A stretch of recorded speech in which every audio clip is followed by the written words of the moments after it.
Ikiwa umebeba mimba ya watoto mapacha, zingatia kuacha kufanya kazi nzito, kwa sababu watoto mapacha huwa wanakuwa kwa kasi. Wanawake wengi sana wamekuwa wakiharibu ujauzito pasipo kujua. Unapofanya kazi nzito ukiwa umebeba ujauzito wa watoto wawili mapacha, mimba ni rahisi sana kutoka.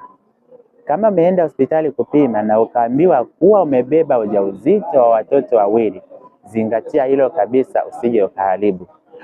Wewe unayenisikiliza, inawezekana ukawa umehangaika huku na kule, umezunguka hapa na pale kutafuta matibabu ili uweze kushika ujauzito, lakini imekuwa ni ngumu sana. Inawezekana ukawa ulitumia majira, au inawezekana ukawa unasumbuliwa na changamoto mbalimbali, lakini umeshindwa kushika ujauzito. Sasa basi, leo nakuhakikishia, tumia full package ya Folic Acid Kit. Imewasaidia wanawake wengi sana, wameweza kushika ujauzito na sasa wapo kwenye familia zao, wanafurahia ndoa zao pia. Unaweza ukachukua namba yangu bio nikakupa msaada zaidi.